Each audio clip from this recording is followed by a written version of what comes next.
மத்திய பாஜக அரசு மாற்றாந்தாய் மனப்பான்மை கொண்ட நிதிநிலை அறிக்கையை தாக்கல் செய்திருப்பதாக தமிழ்நாடு முதலமைச்சர் மு.க.ஸ்டாலின் குற்றம் சாட்டியுள்ளார். மத்திய அரசு மேலும் மேலும் தவறு செய்வதாகவும் மேலும் மேலும் தோல்விகளை சந்திக்கும் என்றும் அவர் எச்சரிக்கை விடுத்துள்ளார்.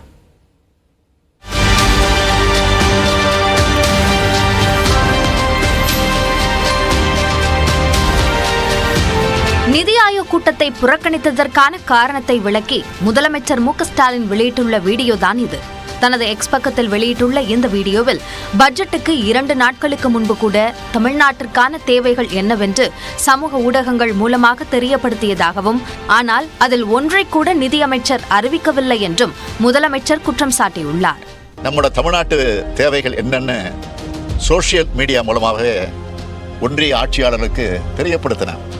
ஆனால் அதிலிருந்து ஒன்றை கூட நிதியமைச்சர் அறிவிக்கல. அவ்வளவு ஏன் தமிழ்நாடு என்ற சொல்லே பட்ஜெட்டில் இல்லை. இவ்வளவு ஆண்டுகளா சும்மா ஒப்புக்காவது ஒரு திருக்குறளை சொல்லி பட்ஜெட்டை வாசிப்பாங்க. இந்த முறை திருவள்ளுவரும் கசந்து போயிட்டார் போல. இப்படிப்பட்ட பட்ஜெட்டில் திருக்குறள் இடம்பெறாதது ஒரு வகையில் நிம்மதி தான். கோவை, மதுரை மாநகரங்களில் மெட்ரோ ரயில் திட்டங்களை செயல்படுத்துவதற்கான ஒப்புதல் அளிப்பதை பற்றி மூச்சே விடவில்லை என்று குற்றம் சாட்டியுள்ள முதலமைச்சர் மு.க.ஸ்டாலின் சிறிய நகரங்களுக்கான மெட்ரோ ரயில் திட்டங்களுக்கு ஒப்புதல் அளித்து நிதி உதவியும் வாரி வழங்கியிருப்பது எந்த விதத்தில் நியாயம் என கேள்வி எழுப்பியுள்ளார். 2 முறை புயல்கள் தாக்கி கடும் இயற்கை பேரிடர்களை தமிழ்நாடு சந்திச்சது. இதுக்கு நிவாரணமா 37,000 கோடி ரூபாய் கேட்டோம். ஆனால் ஆண்டுதோறும் வழக்கமாக வழங்கப்பட வேண்டிய 276 கோடி ரூபாய் நிதியை அளிச்சுட்டு ஏமாத்திட்டாங்க.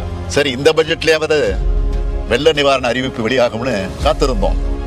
ஆனால் தங்களுடைய பதவி நாற்காலிக்கு கால்களாக இருக்கிற மாநிலங்களுக்கு 10,000 கோடி ரூபாய்க்கு மேலே நிதியை அள்ளி வழங்கியிருக்கிறார் ஒன்றிய நிதியமைச்சர். ஒட்டுமொத்தமாக சொல்லணும்னா தமிழ்நாட்டுக்கு புதிய திட்டங்கள் அறிவிக்கல என்பதோடு ஏற்கனவே நடைபெற்று வர திட்டங்களுக்கான நிதியையும் குறைக்கிற வஞ்சக முயற்சியில ஈடுபட்டு இருக்கு இந்த ஒன்றிய அரசு.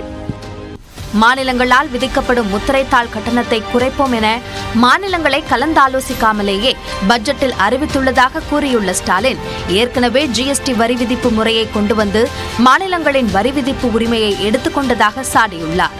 ஜிஎஸ்டியால் தமிழ்நாட்டுக்கு ஏற்பட்டிருக்கும் இழப்பை சரிக்கட்டுவதற்கான 20,000 கோடி ரூபாய் இழப்பீட்டையே இன்னும் அளிக்காத மத்திய அரசுக்கு மாநிலங்களின் வரி விதிப்பு முறையை மாற்றியமைக்கும் அதிகாரத்தை யார் கொடுத்தது என்று மு.க.ஸ்டாலின் கேள்வி எழுப்பியுள்ளார்.